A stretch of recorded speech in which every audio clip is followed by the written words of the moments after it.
Hello, everybody. This is James, the Bone Discoverer, dedicated to original peoples as always. And we've got a special guest on, been on several times, an amazing historian, world historian, African historian.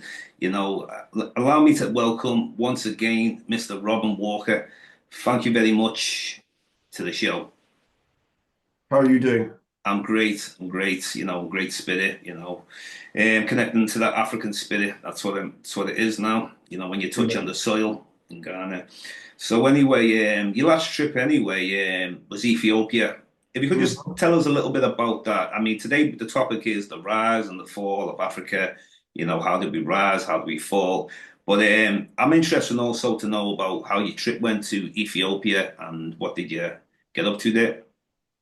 The trip was fantastic. Um, what's happened in Ethiopia is they have just built a monument called the Adwa Monument. People watching this should Google Adwa Monument At the what? and be amazed about what the Ethiopians have just built.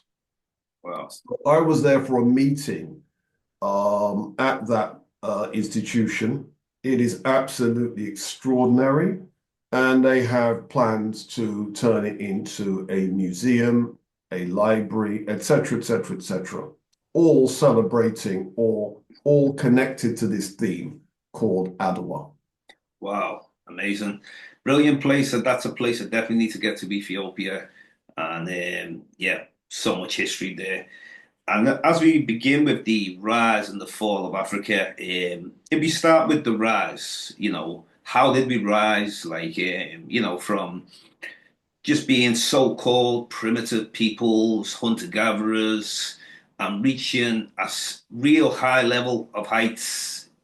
I mean, Egypt, you could say, was the peak of civilization, even though it doesn't necessarily begin in Egypt. So, where'd you begin with the rise of African civilizations? Okay, if we were to take a big timeline, Yeah. okay, the beginnings of it is the beginnings of humans using what's called microlithic technology. Microliths are very, very small stones that have been sharpened into points. And one example of microlithic technology in use was a fishing culture that was discovered in Central Africa in what used to be called Zaire, are now called Congo. People found fish hooks going back 90,000 years, something like that. And that's the beginnings of, if you like, technology in that sense. By the time we get to 43,000 years ago, Africans in Eswatini is today Swaziland, dug the first mines. And those mines, 43,000 years old, that's the beginnings of Africans engaged in mining. 28,000 years ago, Africans in Zambia were also engaged in mining. So don't let anyone tell you any of this rubbish about uh, in Southern Africa. If it wasn't for European power, the mines would never have been emptied. Nonsense. Africans in that part of the world invented mining. Yeah. Well, funny enough, you mentioned about Southern Africa. When they didn't discover, when they came across the Great Zimbabwe, they didn't want to believe that the Africans, the indigenous, could build such structures. Ignorance, It wasn't very like Zimbabwe. Everything they came across in Africa. everything. Yeah, yeah. I Or mean, that what they would do, if they can't say that the locals didn't build it, then say the locals weren't black. yeah, that's it. Yeah. Now, with the Great Zimbabwe, funny enough, it seems I've just mentioned that. The date looks very late. I mean, do you think it's older than what they let on, the Great Zimbabwe? I keep an open mind. Okay. Okay, so the official version is the hilltop castle called the Acropolis. Yeah. Was built 1085 AD. Okay.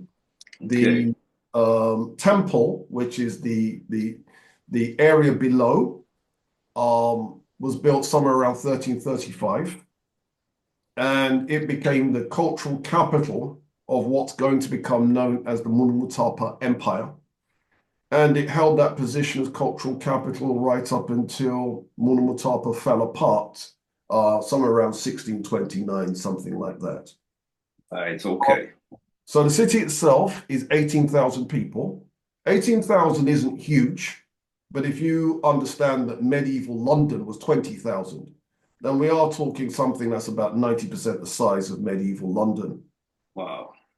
And it is a place of gold working, iron working, ivory, etc., etc., etc. So it's a very, very industrious place. And also, the oldest mathematical tool, well, you got the Shanga bone, and then you Mhm. got a lumbar bone as well. There's two different mathematical tools. Lebombo bone is from South That, Africa.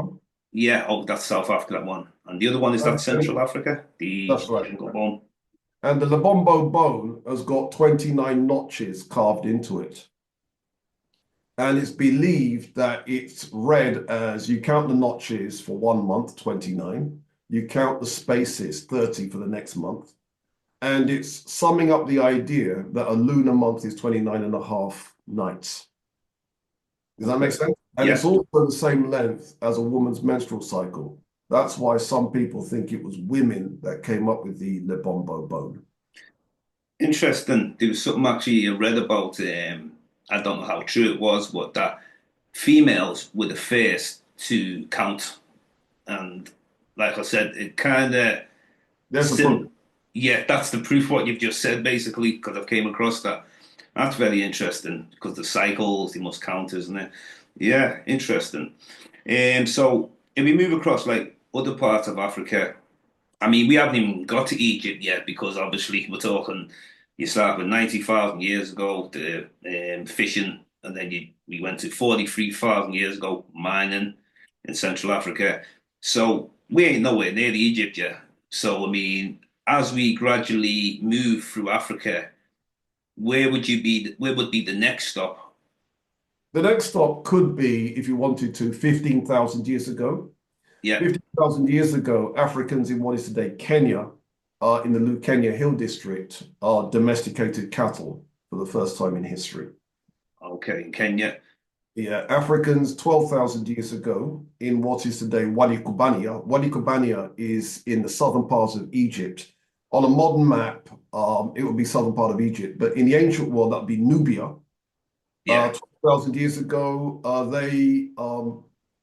well, the controversy is, did they invent agriculture or did they exploit wild grasses? And that debate has gone backwards and forwards. Does that make sense? okay, yes, yes, When the paper first came out, they said agriculture.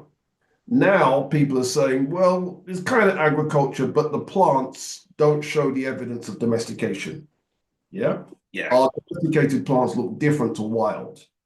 And so certainly they were engaged in growing crops, let's put it like that, 12,000 years ago.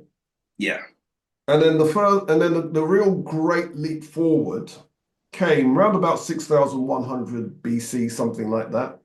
Africans in a site called Nabta Playa engaged in astronomy and built a megalithic site, a site of huge stones aligned to the different stars that make up Orion's belt.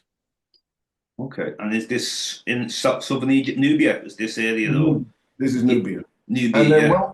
when we get the world's first civilization, which is the kingdom of Nubia, the kingdom of Tarseti, Ah, this Tarseti. astronomical site is Yeah. within their boundaries.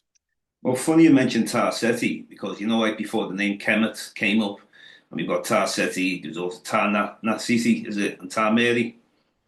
Yeah, yeah. Yeah, Mhm. it's like sort of like stretched from where like kind of like Kemet, Nubia, to, right, more or less down to some say Mozambique. It could stretch as far as there. Yeah, but my thing is, I think we're safer sticking with what we know we can prove. Okay, so how far do we So find so it? so Tar Seti, we know is the southern part of modern Egypt and the Yeah, northern part of modern Sudan. yeah, We know we've excavated, or the scholars have excavated one of its sites, its capital city, burial yeah. ground, Kustal, and they found evidence that the southern part of Egypt was definitely under their rule because one of their tombs is in the southern part of Egypt. Okay. And they found, as I said, the megalithic site of Nabta Playa. is within their rule as well. Yeah. Yeah. We know that a dynasty of between 10 to 12 rulers, all wearing the pharaonic crown of Upper Egypt, ruled in Nubia. We know that Nubia was a territorial state because they found a blank. You know, a blank, which is where you stamp something, Yeah. and it shows official business, and the stamp has got a person on a chair like this, saluting the name of his country, and the country that he's saluting has got a bow, which is the land of the bow, that's Seti, and Mhm. underneath it, a square, and the square is the symbol Tar, Tar Seti, the land of the bow, Yeah. and saluting. And this salute, by the way, has got nothing to do with the Nazis. They're coming late, Yes. and you can blatantly see the blank. Um, it's reproduced in the writings of people like Bruce Williams. He did an essay called The Lost Pharaohs of Nubia, where you can see that reproduction, and that shows that this is a territorial state. Yeah. Other evidence that was found in Tarseti shows that the Tarsetians believed in something called the Heb Sed festival. And the significance of the Heb Sed festival is that it associates the pharaoh with the deity Osiris. And so once you're celebrating the Heb Sed festival, that's proof that the people of ancient Nubia worshipped Osiris. Are also found in one of the artifacts, you can see a falcon representing the god Horus, proof that Horus was originally from Tarseti. And so the claim that the ancient Egyptians had that Nubia is the land of the gods is substantiated by the evidence that we know. Do you see? Yeah. So, when last time I spoke to you, when I was speaking about Kush, the land of Kush, and Sudan is representing. Now, some see Kush as Ethiopia as well. And I'm No. aware of the Cushitic language, but I mean the Kushite people. I was Yeah. having, Kush is Sudan, it's yeah, not Ethiopia, yeah, but Cushitic yeah, is a language spoken in Ethiopia. So the ancient people of Kush did not speak Cushitic. I know it's confusing, I know yeah. it's messy, but it's a fact. They didn't speak Cushitic. Like, because there's some people who wrote books like the was it the wonderful is it the Kushites of Ethiopia? Mhm. People have wrote these type of books, so it kind of adds a bit of confusion. I don't know if the author himself, Herself. yeah, like I don't know if it was Herself. John G. Jackson or there was forget the Yeah, other the, person. the woman's name is Drusilla Dungy Houston. Okay, Let me explain that. Wonderful Kushites is it's a brilliant book, but she could have done with a better title. yeah, What the book should have been called is Black People in the Ancient World. If she called it that, because she's talking about Black civilizations in Sudan, in Egypt, in Sumer, in Elam, and the Dravidian civilization in India, and yeah, the civilization of South Arabia. That's what she's talking about. right, okay, right, connecting them kind of like as one group of people that migrated into different areas, regions. Yeah, and she's the pioneer in that research. So this is where your Rashidis and company. In fact, this is your game. This is your area. Yeah, She's yeah. the pioneer. Wow, wow. I mean, don't get me wrong. There's from African to Asia and Bansertum there. Some of Diop's work, some of the other people, Nof Rashidi, J. Rogers, and people like that. Yeah, but she's That before all of them. That's the he's point. before them all. Yeah, wow. So the title she gave, it's just the wrong title, basically. Yeah, but it's a brilliant book. Let's not even front. Yeah, Brilliant scholarship, but wrong title. yeah. So when people think of like now Kush, then later you've got Nubia. Well, Oh, wait, Nub Nubius first. Nubia first, Then yeah. Cross. Yeah, Yeah. So what modern day Ethiopia, as we know, I know it's called Abyssinia at one time. What was happening a in lot. okay, Jordan, this Yeah, a pre-dynastic, lot. okay. Not as far back as that, but what was going on in Ethiopia and Eritrea? They had Yes. a lot going on.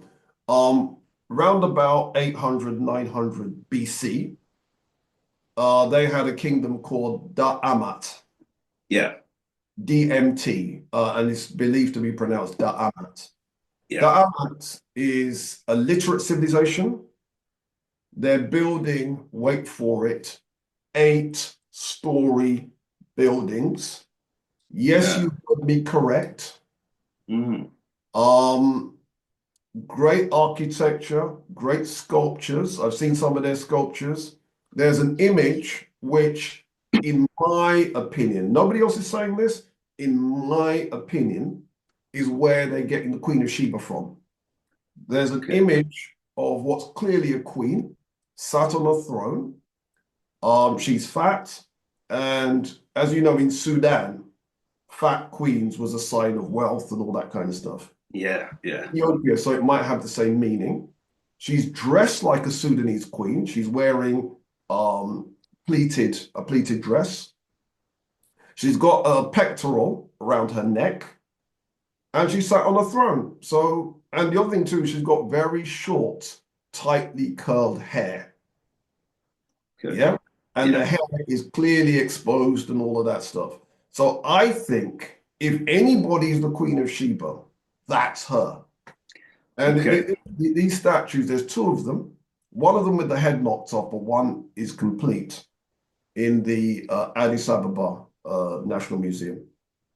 Okay. Now, funny you mentioned the Queen of Sheba, the story in the Kebra and the Gas about marrying Solomon, for example. Now, he's coming from what we know as Jerusalem, you know. So when before they marry, I'm assuming that Ethiopia would have had their traditional worships before.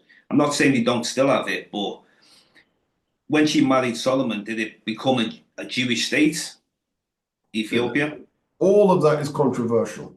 Now, Okay, certainly okay, people in Ethiopia today believe what you've just said. yes, yeah, Um, my view is if I'm right, and that mm, statue in the Addis Ababa Museum is her, she yeah, would have been a worshipper of the deity Machrem, and Machrem is the moon. yes, yes, yeah, It's nature, not Judaism. Yeah. yeah, Now, what's happened is because the people of Ethiopia today have embraced all three Abrahamic religions, yeah, and they have important histories in the Abrahamic religion. So, amongst the oldest Christianity in the world is them. Amongst the oldest Judaism in the world is them. And amongst the oldest Islam in the world is them. Yeah. So I didn't say they were the first, but I said amongst the first. yes, Yeah, yeah, definitely all three. So they believe the Solomon and Sheba story as fact. okay, Yeah, as far as they're concerned, facts. interesting. I Yeah, mean, because it goes so far back, yeah, the Abrahamic religions associated with Ethiopia. yeah. I mean, I tried to look at like the beginning period of like, where one part of Africa kind of relates to another part of Africa, as far as if you want to call it animism, spirituality, there's many different words you can call it, but I don't play into the wordplay. Yeah. That connection with nature, basically. Hmm. So, from some perspectives, I mean, I've interviewed people like Tao Haranuba. I don't know if you've ever heard of him, from South Africa, Hmm. and he's really like against religions. When we say against them, he's just with the true traditions, what were there first in Hmm. all parts of Africa. So he sees the Jordan, the Kebra, and the Gast, that it's saying that, well, you've took on the God of Solomon Hmm. rather than continuing the moon and whatever else worship and that. So I understand what he's saying because I'm always looking for the oldest traditions, but Hmm. like it's kind of like, well, a lot of these practices are kind of indigenous to Africa anyway. If we look at a lot of the practices, now when it comes to the book, I mean, I don't know exactly. I mean, awareness. People say it has the oldest Bible, Ethiopia, but is that controversial as well?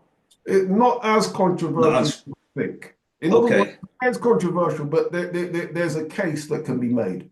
This is what will stand up in court. Yeah. Ethiopia definitely has the oldest illustrated Bible in the world. That's a fact. It's called the Abba Garima Gospels.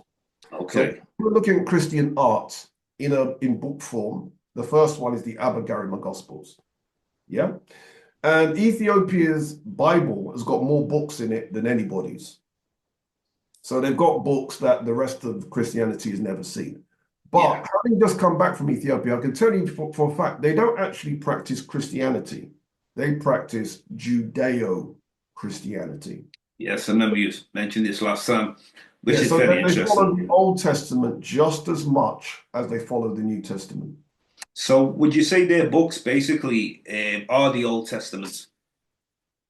Some of the books that, yeah, I mean, they've Some of got books, them. Book of Enoch, which is in the Old Testament, but Yeah. theirs is the only complete one, Right. Okay. etc. But basically, their religion, Judeo-Christianity, really has ground into the culture. So on this particular day, there's a fast. On that particular day, there's a fast. On this particular day, there's a festival. Do you see? Yeah. And the result then is they have a very involved Judeo-Christian calendar. Yeah. Yeah. And so the religion is enforced everywhere. But of course, Ethiopia does have a huge Muslim population as well. Yeah. And no one talks about it, but they're huge. It's And funny. I wouldn't even be surprised if there's more Muslims than Yeah. Christians. It's funny that you mentioned that. I was having this discussion today, and someone said there's hardly any Muslims in Ethiopia, and I was like, no, I don't think so. Yeah, I Yeah. mean, I stayed in a city called what's the city called? Mizan Tepe. Yeah. And I love the place. I love the place. But boy, when it's the call to prayer in the middle of the night, yeah. And that stuff is loud, brethren. Yeah. Yeah. That's loud. Yeah. Force to be reckoned with, definitely. Yeah. Yeah. So when we get to a point now, Axum later on. Axum, I think last time I spoke about Axum and we was talking about who was responsible for the civilization. And you were saying that it's controversial whether it could be Ethiopia or could be modern day Yemen of And it's the same argument yeah, with Da'amat, exactly the same argument. yeah, But there's more evidence tilting it in favor of Ethiopia. good, good. Why? Because there was research that was conducted into the whole thing about Pharaoh Hatshepsut the Great Yeah. launching a voyage to go to the land of Punt. Okay, yeah, yeah. Punt. Yeah, And that's then when Somalia. that's what we used to think. Hold Okay, fire, okay, hold fire. That's what we used to think. So okay. that's in the land of Punt, and according to Hatshepsut, is on the walls of their temple, Punt had a king and a queen. And the queen, you probably know, Queen Eti, and she is Yeah. known because she's fat and she's got a huge behind. Hmm. Yeah, king and queen. Now, what's since happened is researchers have tried to identify Punt based on the idea that Hatshepsut brought back baboons from Punt. Yeah, And then what they've tried to do is to do whatever DNA analysis to work out whereabouts in East Africa was Punt. And they are now coming with it could be Somalia, it could be Eritrea, but the likeliest place is the country in between, Ethiopia. And if it's hmm. Ethiopia, it means Ethiopia had a king and a queen 1400 BC. Right. Okay, Yeah, and how we know they had a king and a queen because the king and the queen are depicted on Hatshepsut's walls. Yeah. okay. Yeah. So what? That means it's older than what's in Yemen. See, I like this new information that comes out. That's what's so great about the research, like new things popping up all the time. Yeah. And I think last time we talked about we mentioned about pre-dynastic Egypt because we get the 3100 BC King Nama taking Egypt, and Would you say it's older? Because I think last time we had a discussion on this where they're trying to cram too much history into 3100 BC. That's right. That's right. And it can't be Yeah, done. It can't be yeah, done. So my theory is this, very, very, very simply. Um, when the ancient Egyptian Manetho was invited by Ptolemy Philadelphus to write a history of Egypt, um, he put the first king of Egypt, Pharaoh Menes or Nama, whatever you want to call it, 5717 to 5655 BC, i.e., 2,500 years older than the short chronology now says. And the Manetho chronology, I've looked at it, I've written on it, I've studied it. In my opinion, it stands up. yeah. And therefore, the Old Kingdom isn't 3,200 BC to 2181 BC, which is what the mainstream says. Yeah. It was 5717 to 4200 BC, which is Okay. Manetho says. Now, Yeah. I've corrected Manetho. I've spotted some I's that needed dotting. I spotted some T's that needed crossing. But basically, I'm down with his chronology. Okay. Yeah. Yeah. And what that Interesting. means is if Manetho is right, if I'm right, if Duncan McNaughton's right, if Andre Poshan is right, it means that essentially Egyptologists have been running with a fake chronology. Yeah. We've run with a lot of fake things in the past, so it's Yeah. all coming out. And last time I spoke to you about an interesting thing as well, you showed me the portrait of the Hixos. Yeah. And usually we get the date, usually like 1675 BC, 1700 BC. Yeah. And you were able to show a date around about 2500 BC. And you showed the depictions, and you could clearly see these were African people. Yeah. Yeah. Whereas the ones that we see, 1700, 1675, are kind of like a Eurasian, Asiatic type look, what we see.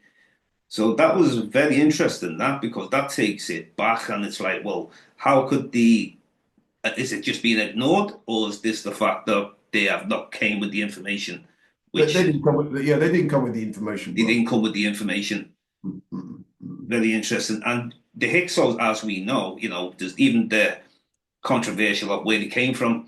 Some say Mesopotamia. I've seen even like Hungarians or like Again, Huns. Yeah, very controversial, but yeah, here's yeah. the Hyksos. Because when they were booted out, they went on to build a city called Hiroslima, Jerusalem. Yeah. That's why so many people think that they were Jews. The temples that so the first temple that was built in Jerusalem was by the Hyksos.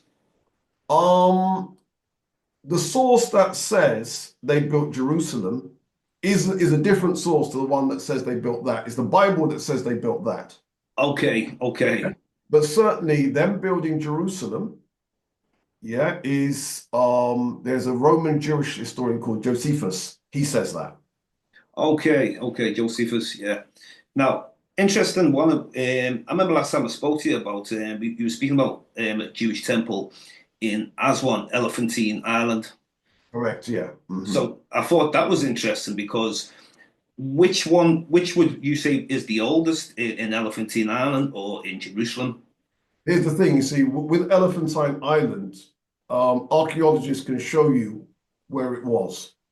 As Okay, far as in Jerusalem, can they even produce a brick? Yeah.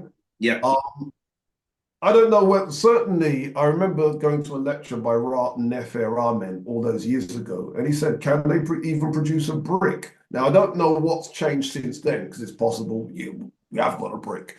But yeah. back in them days, they didn't even have a brick, bro. So so yeah. So it's more leaning towards Elephantine Island is Yeah. possibly the oldest. And that actually make more sense. That actually brings it into our territory. And then even like when you deal with like we can go back to around I think it's like about 12,000 years ago. The Nortufians are present day what we call Israel Palestine, and you can clearly see these were black people anyway. And they Mhm. speak about these people as the first agricultural farmers. Um, I'm not sure if that's factual, but the agriculture spread Again, from, that's possible. That's possible. yeah, Again, we're back to this whole debate yeah, of Wadi Kubania, real agriculture yeah, or exploitation of wild grasses. If you think it's real agriculture, then the Natufians are superfluous to the discussion.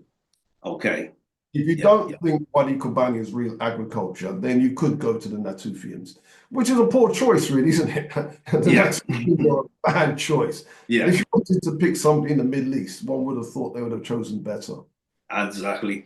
Well, you know, when we had the Sahara, where it was green grasslands, vegetation, rivers, and stuff like that, lakes. During these times, I know have you found any strong evidence? Because I mean, we're going back at least must have started about maybe 11,000 years ago, and Mhm. it's obviously gone worse as time's gone on. Is there any evidence of like old civilizations in this area in the Sahara, the Green Sahara? Not that would stand up in court. Okay, When it comes to civilizations, we understand it. The oldest one is definitely the kingdom of Tarseti. mm, Then after that, we've got the two kingdoms of Kemet. And after that, we've got Sumer. Yeah. yeah, Now, in the Middle East, there is a city which some people say is very old indeed, Jericho. Jericho, yeah, And that might be some ridiculous age, but I don't know what else came with it. Did it come with kingship? Did it come with, do you see? yeah. Um, but certainly if we're dealing with a full-blown civilization, it's Tarseti. And a lot of people give Sumerians the credit for having the oldest writing, the unicorn, Yeah, and that's purely if you use a short chronology. If you use a short chronology, yeah, give it to the Sumerians. But if okay. the real chronology, then that's not tenable. Yeah. I mean, it's funny how the obsession is still there with trying to show that what we call as Western Asia today is older than Africa itself. You know, it's this, they're not letting it go. They're still pushing these Yeah. agendas. It's unbelievable. And this is why we do have to go after the Sumerians. So I have to shout Yeah, out Haru Supia. I have to shout out all the pioneers that went after the Sumerians. yeah, And we're gunning for Sumer. Trust me on that one. We're gunning for Sumer. that's it. They've got it coming anyway. Nail in the coffin's coming soon. Yeah, Yeah, I mean, basically, the Sumerian name for themselves is Sag Giga.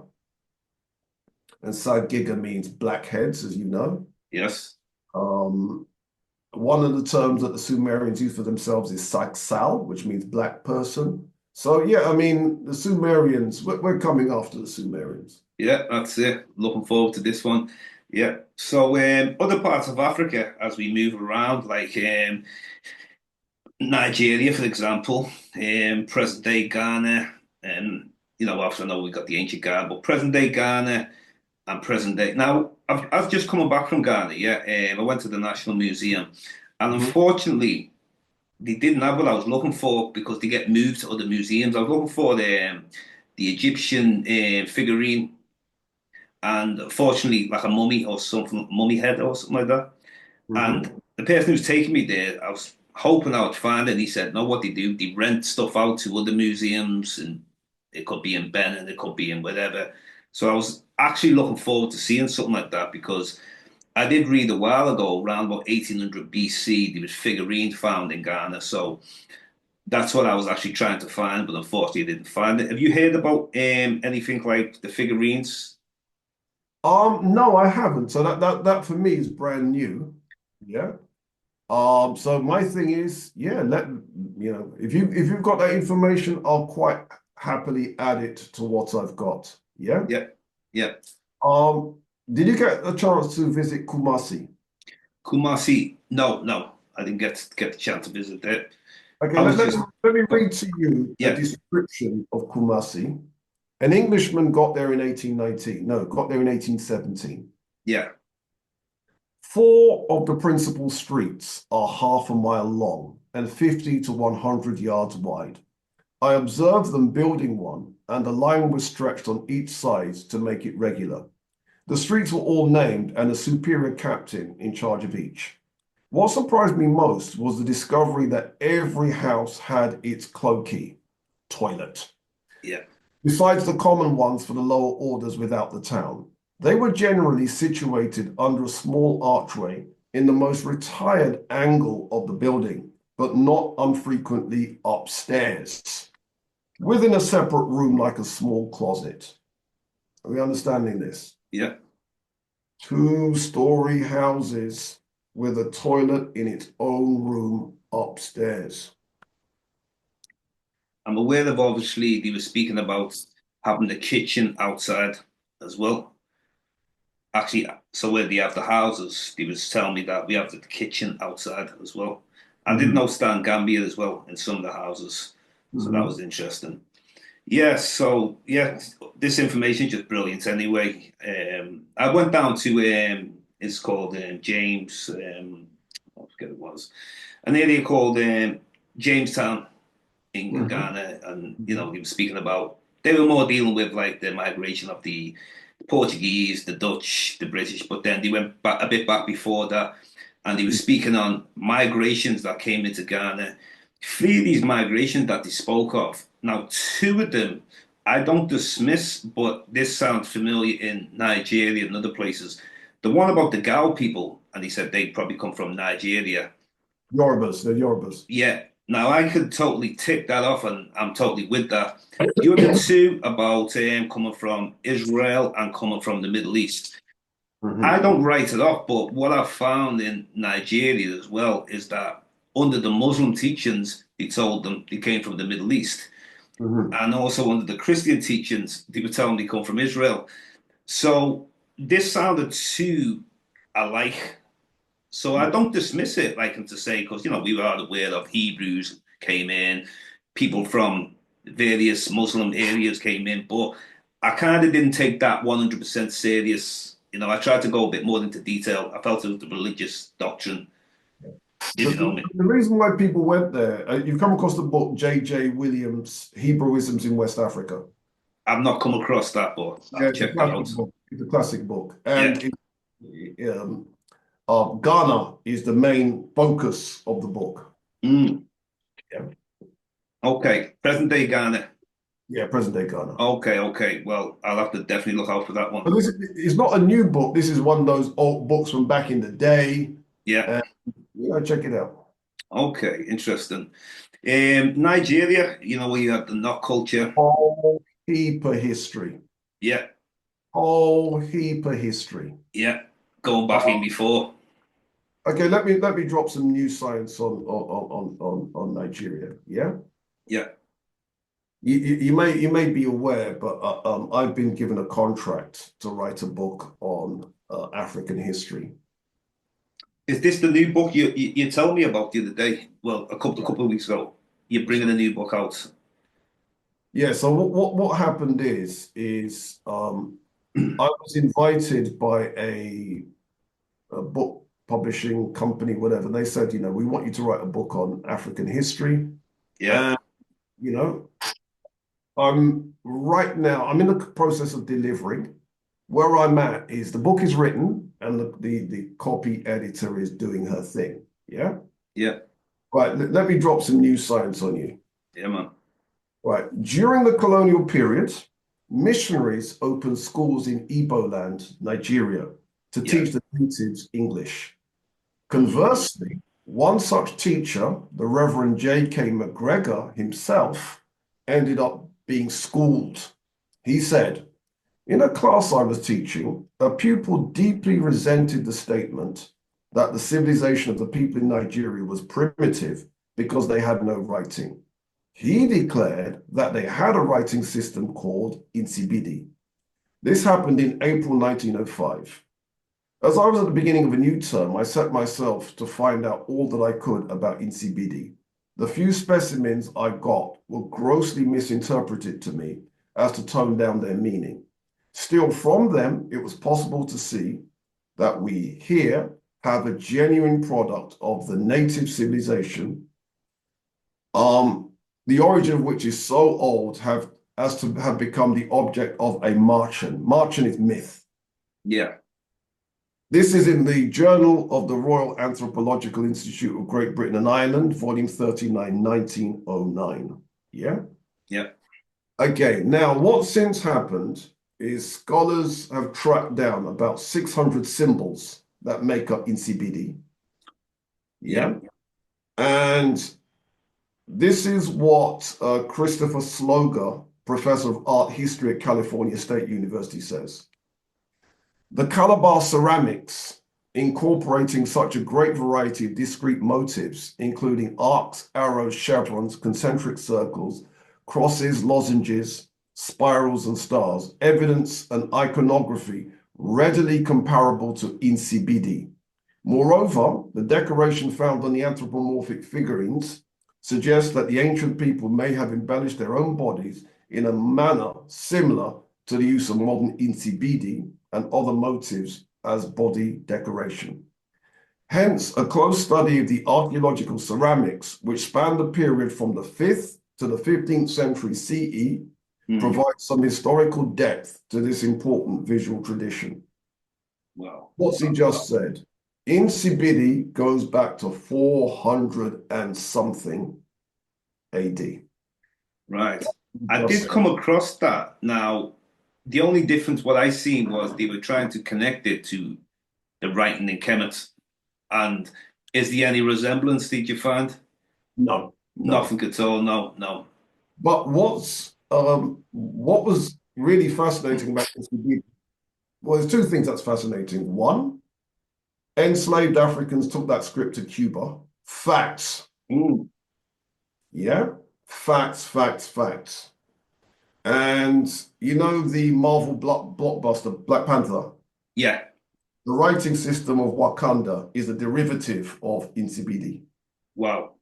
Wow. Interesting. Very interesting. Yeah. So here we have a West African script that is older than Arabic. Just let that sink in, bro. Interesting. 5th century.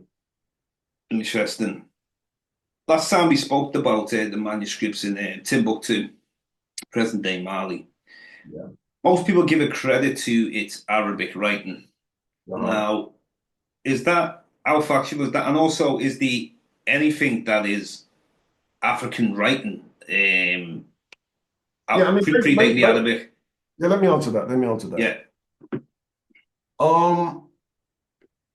The script that we're using today, yeah, you, we're using the Roman script, yeah?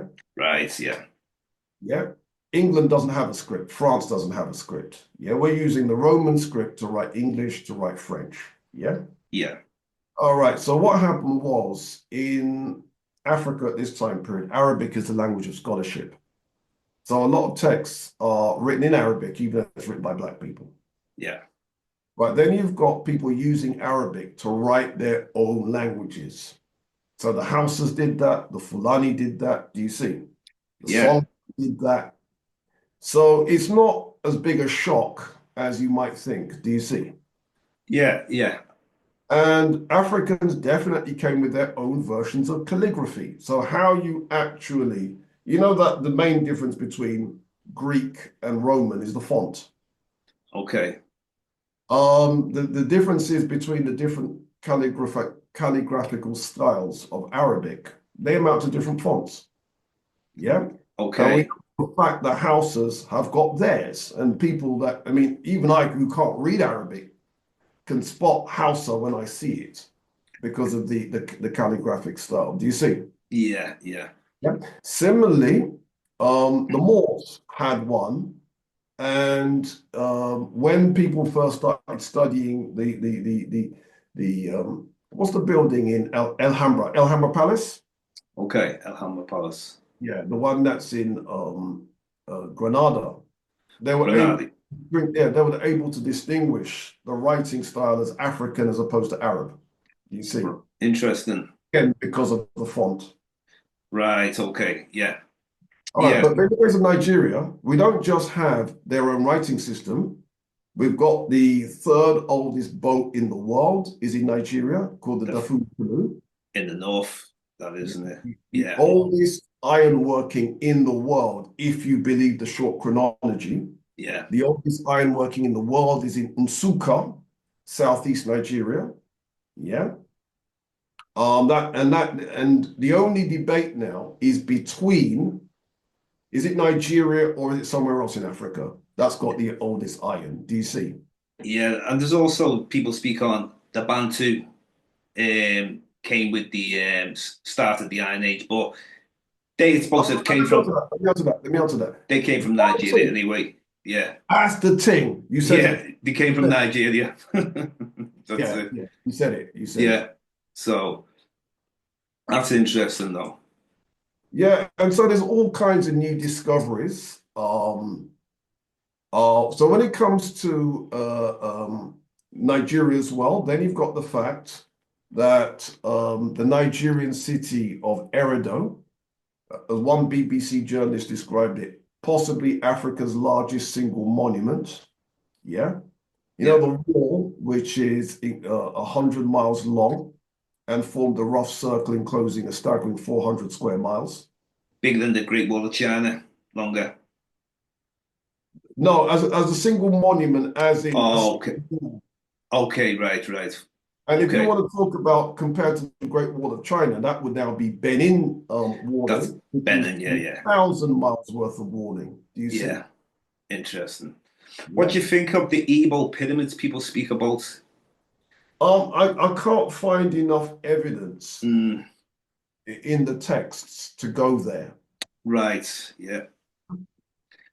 Yeah. So, yeah. I mean, we've got a large area of Africa as well. Now, last time we spoke about ancient Ghana, and I thought this was very interesting because ancient Ghana is before Songhai and it's before the Malian Empire. That's right. And I remember you also saying how it stretched as far as even Libya in the north, and then obviously other geographical regions That, close to that, that, that. one, that wasn't Ghana, that was Songhai.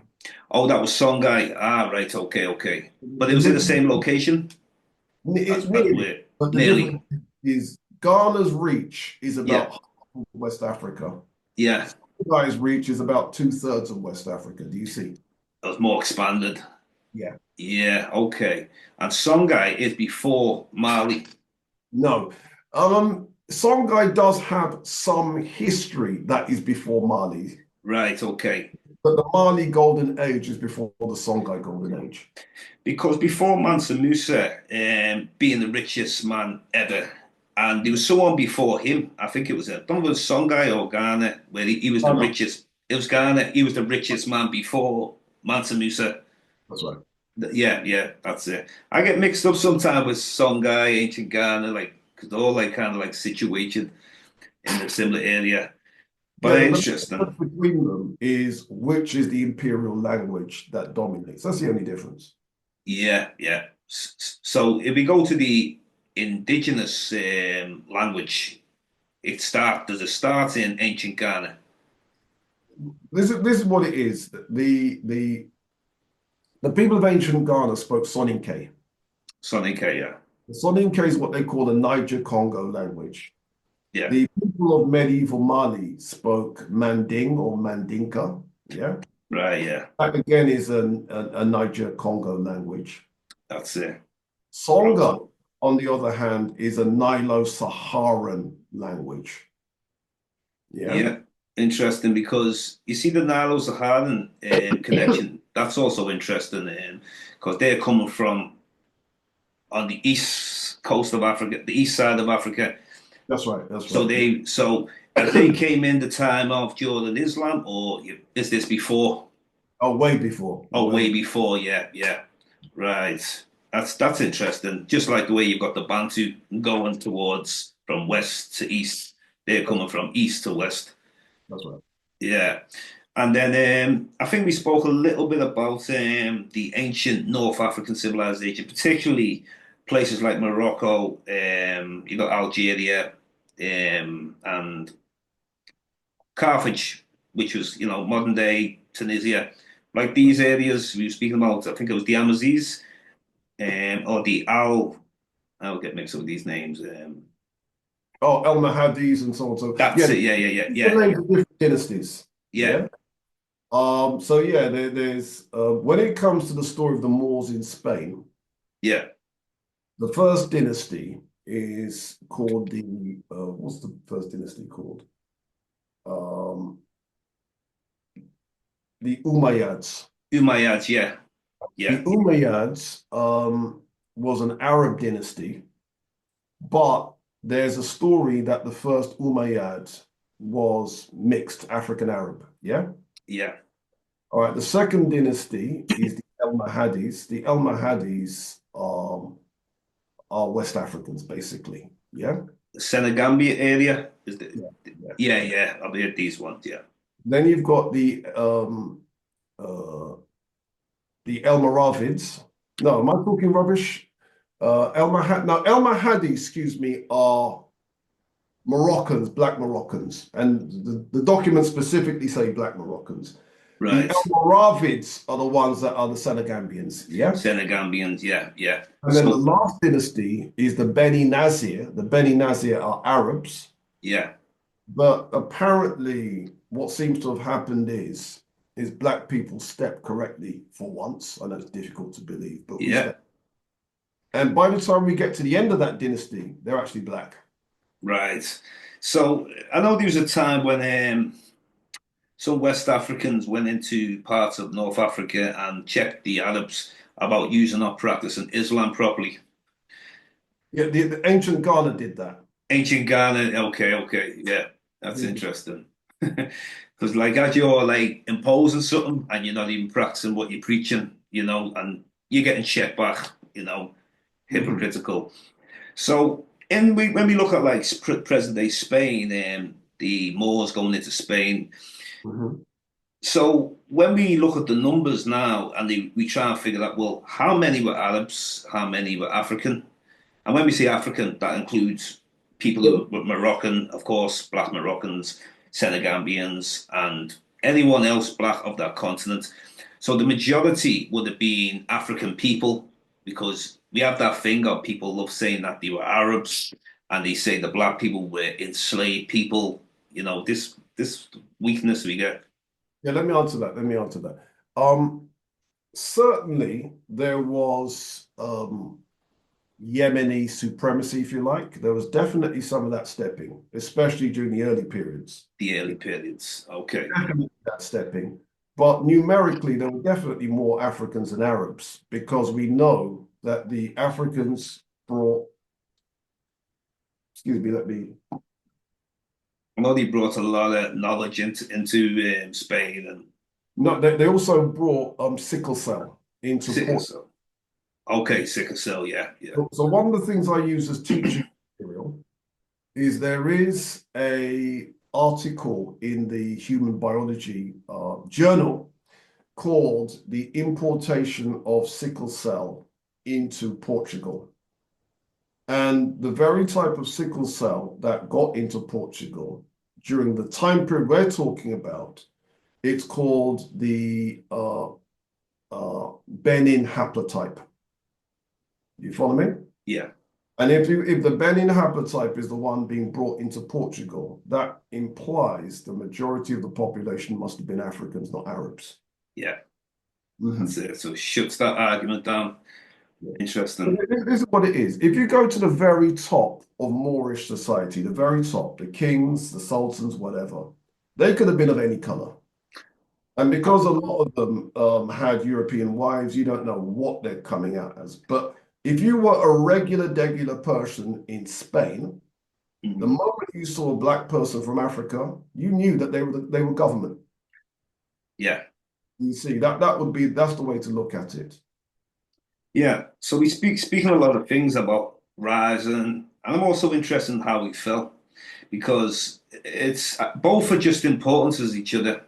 It's important to see how we rise, but we've got to look at like, well, where did we go wrong? What happened? How did we fall?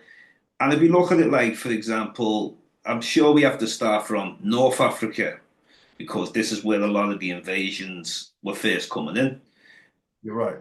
Yeah, let me recount it. Basically, um, one of the biggest problems throughout our history is military incompetence, right? Um, the idea of taking warfare to the next level, we've never really done that. And when you come across people that do take it to the next level, ultimately they will beat you. Of Yeah. course. Yeah.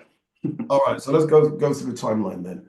Um, Ancient Egypt was an African civilization, but it started to fall apart around about 1200 BC, something like that. By the time we get to the 20th dynasty, it's falling apart. And then after that, we get new people ruling Egypt who are not Egyptian. They're either Libyans or they were Sudanese. Yeah. Yeah. They're still Africans, but they're not Egyptians anymore. And then gradually what happens is the Assyrians take over. And you get this, the Assyrians conquering Egypt 663 BC. Then after that, the Persians conquer 525 BC. Then after that, the Greeks conquer 332 BC. Then after that, the Romans conquer 30 BC. The Greeks and the Romans move into Egypt in huge numbers, so much so that when the Arabs entered Egypt in 639 AD, the ruling class was white. Yeah. Yeah. So much so that the Arab accounts of who they conquered in Egypt, they made it clear that the mass of the population is African, Yeah. but they also make it clear that there's a huge ruling class, to quote, all Greek. Yeah. Yeah. So this is the beginnings of us losing control of that. By the time we get to 146 BC, the Romans overthrow Carthage. By the time we get to 30 BC, the Romans have conquered the whole of North Africa. Wow. Yeah? You understand? Yeah. By the time we get to 639 AD, the Arabs are beginning to conquer North Africa. And by 708, they've conquered the whole of North Africa. And that's interesting. And with we have the Sahara Desert, the Turag, they call the Turag, Forests, yeah. mixed with Arab, some of them. They're, Um, they're mixed, but they are still basically an African population. yeah. They are the original Berbers. So when Islam spread it and coming into West Africa, I mean, Mhm. see, like the fall of West African empires, was that due to Islamized blacks, Africans that destroyed it? There is that, but it's much more complicated than More that. deeper than that. Okay. It's much more complicated. Um, Right. Certainly, Chancellor Williams tries to present it that way, but even he knew it was more complicated than that. Yeah. Not as simple. Yeah, it's not a simple story. Yeah, whereas the ethnic cleansing of North Africa, that's a simple story. Yeah. Yeah. Definitely. Mhm. Yeah. I mean, don't get me wrong. We could always have our in-house beefs problems, which has helped fragment these civilizations as well. But Yeah, I'm aware of if you look at East Africa with the situation with the Arabs, it's totally different than West Africa. yeah, yeah. Like Zanzibar, other, even like Somalia, they're kind of Arabized more so. I'm not sure if that's true, They're Islamized. I'm not sure if they're Arabized. I Well, think what, Islamized, you could yeah, say, yeah, yeah, what it is because of the quote unquote Hamitic appearance, unquote. yeah, But that might not be what we think it is. Do you see? That could well be just ethnic variety of what Africans look like. yeah, because like Ethiopia's similar, like Exactly the same issue. Yeah, many yeah, different looks in that, yeah. yeah. Yeah. I mean, it's because there's been that many different invasions into North Africa. And I mean, you can clearly see what's happened with North Africa, clearly, Yeah, you but know. East Africa hasn't really had it like that. Yeah. Mm, And when it did, it was Zanzibar and Zanzibar late in the day as well. Yeah. yeah, Zanzibar got taken over by the Arabs in 1698. yeah. East African history up until 1698 is still black history. And also Sudan as well, modern day Sudan, Nubia, Uh-huh. Uh-huh. where the Arabs came in, after they conquered Egypt, Yeah. took over quite easily. And when they came down into Nubia, Sudan Mhm. areas, they got defeated the first time, I'm aware of. That's right. And the result was the Sudanese were able to build a golden age. Yeah. One of the best chapters in Black history there is. Yeah. Bathrooms, toilets, heating systems, you name it. Now, a downfall that I was also looking at is when they first attacked the Nubia, and Nubians defeated them. Then they came back later again, the Arabs, and I believe it was a standstill. I don't know, they came back with more men or something like that. But I didn't like the way the fact that the deal in the end was the Nubians selling so many hundred slaves. That's right. That was a disaster. The Nubians should never have agreed to that. That was a disaster, bro. So you've just basically made it legal. Like, Yeah. you know what? I don't understand that. Okay, you might get wheat, barley, wine, or whatever they give them in return, but what would be the point? You've already just beat them. That's right. That's how I don't understand that part. Yeah. Um, yeah, I mean, basically, some historians big up that deal. Yeah. Yeah, Chancellor Williams says it created 600 years of relative peace. And he's right, but that was a bad deal no matter which way you look at it. I can't see what was good about it. And then the numbers went up. They started going up, didn't they? The numbers of how many slaves you're going to send. But what the Nubians in fact did was to give the Arabs, they're disabled and that type of thing. Yeah.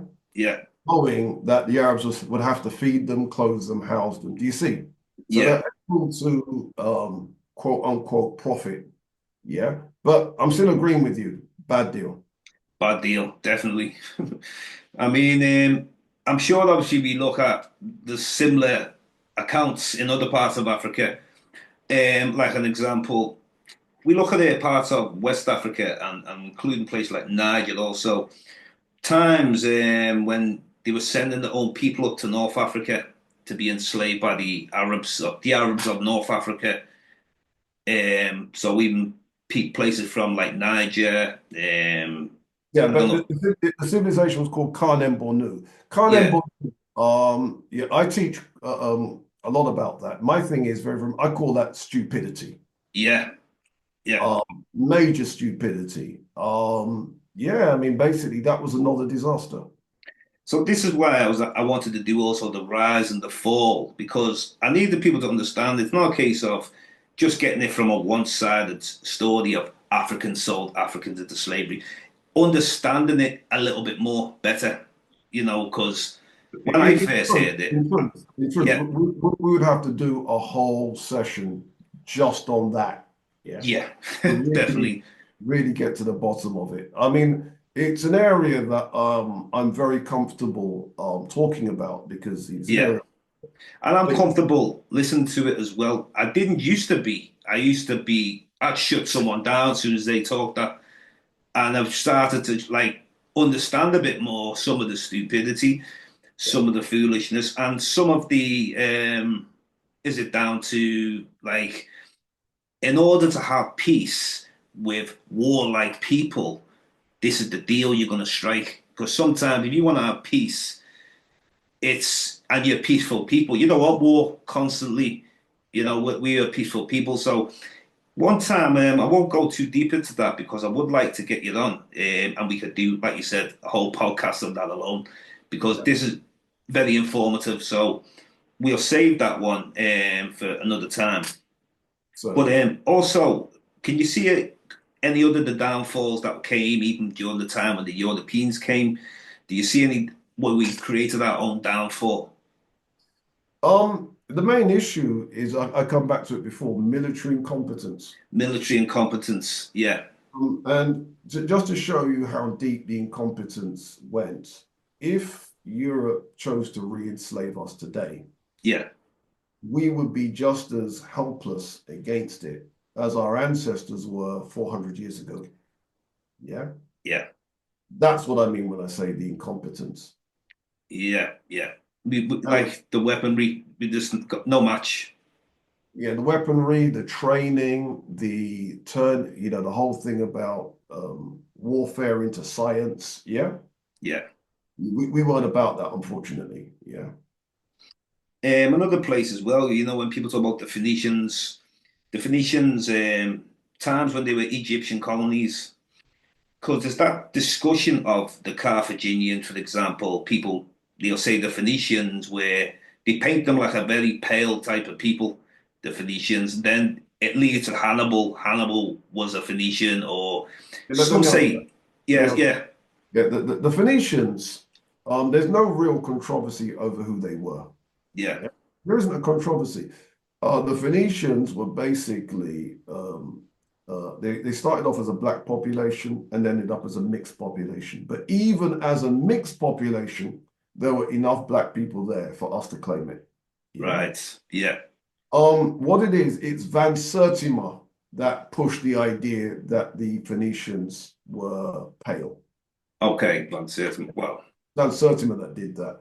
Sorry to say. I mean, I love Van Sertima, but on I this know. one, On this wrong one, method. though. Yeah. Okay. Well, maybe we just work with what he had at that time. True say, true say. Yeah. So, yeah. So anyway, if we deal with some of the other great parts of Africa as well, even parts like Madagascar, which some Uh, people might not even see it. Unfortunately, I know nothing about Madagascar. I mean, it's an area I should Yeah. know. I I did actually go to Madagascar, and I was also looking at. My thing was looking at the oldest populations, and we got like it was a dispute in some eyes of who got there first, the Bantu people, or was it the people from Australasia? Mhm. Now, most it's like this sometimes, so you don't get an actual winner. Usually they favour the Australasian, but I was looking at something else which predates both of that, where there was about 10,500 BC. There was an extinct mammal, and it's like an elephant bird, and they knew by the slits in its throat that they had to be human occupation during that time. So I was happy when it came across that because it writ out the Austronesian migration being the first. Mhm. Now, even if it wasn't Bantu, if it was other African people, I'm happy with that. Mhm. That's just where I stand with that anyway. So I'm happy that's ticked off. And then also interesting places like you have a lot of like the Seychelles, for example, some of these islands off Africa. You Mhm. know, it's like trying to like they would have all been black islands, of course, in the beginning, and then obviously we're the Arab traders, Indian traders. So nowadays, like it can get confusing, but we've got to like really understand the beginnings. Mhm. So that's the main thing, and also as well. Um, Other places, let's like go even like Chad, like these places like Chad, um, moving into maybe like Niger. What you find with some of these places, Yeah. Central. These are the territories of Khan and Bornu. Okay, Before Khan and Bornu, there was a civilization that the scholars don't know the name of, but they called the Sao culture, Sao. the South Uh, culture. Sao, yeah. And the word Sao just means old. Yeah. Yeah. And uh, a Sao city has been found quite recently in Niger, and it's called Jado, Djado. You might have seen it. It's a Hmm. very impressive lost city, Djado. Interesting. Yeah, very impressive. You'll be glad you found the image. Yeah. Yeah, I'm looking out for that anyway. So I've got a few things to look out for anyway. New information coming out because it's coming out. It seems like it's coming out more rapidly Yeah. these days. Another area of new information is in what is now Cameroon. There was a civilization called Bamoun. Hmm. I don't know if you've seen the Museum of the Bamoun Kings. And if you haven't, Hmm. Google that and pull down an image of the Museum of the Bamoun Kings. Trust me, you'll be impressed. Are these anything to do with the Baka people, the short people, or there's No, no, nothing to do with them? Okay, so it'd be people who came in after them. that's right. Yeah, But of interesting. course, the Yeah, Bakas would have been a part of the population. Yeah. yeah, yeah, yeah. Yeah, and then even like places like Namibia. That's a place I went to, Namibia, South Africa. Now, see with Namibia now, we have the Khoisan people. Yeah. And of South Africa, we have the San people. Mhm. Now, these are related, but they are in different geographical regions. One is in hot desert, one is in South Africa as we know it. Completely different climate. Do you make a connection with the Khoisan and Yeah. the San? Yeah. Basically, both of these populations are thought to have originated in the same place in East Africa and Okay. gradually migrated. But when they got to Southern Africa, there were already people living there. Yeah. Yeah. Okay. What we don't know is what languages these early people spoke. And then what happened was their languages, the languages of the San and the Khoi, dominated DC. Interesting, because So we always consequently, get told that they are the first from a European perspective. yeah. No, Yeah. they're from East Africa because what it is why we know that other people beat them to it is that there's 28, 29, 30,000-year-old rock paintings in Southern Africa that weren't done by the San. There were ones that were done in Zimbabwe by the San. Do you see? Mm. Okay. The very earliest rock paintings weren't done by the San. The San got there after they were already done. Do you see? So do you think it could have been like the pygmies of like, this Central Africa area? It's very possible, but Mhm. we're in the realm of don't know. Yeah. What's happened is a lot of our ideas of African prehistory. Let me shout out a European American scholar called Christopher Ehret. Um, he has changed the game of how we look at African prehistory in one way, the importance of tracing people by language. Yeah. Yeah. And his argument is, yes, people have been in Africa for hundreds of thousands of years, but their languages haven't survived. The ones that survived are the different language families that have been around for the last 20,000 years. Do you see? Yeah. And so if someone was before that, their language would have been superseded by someone coming later with a later language. That's it. Yeah. Yeah. Yeah. Interesting. Yeah, so this has been a real interesting discussion anyway, and it's always great to have you back on. Brilliant dialogues, what we go back and forth.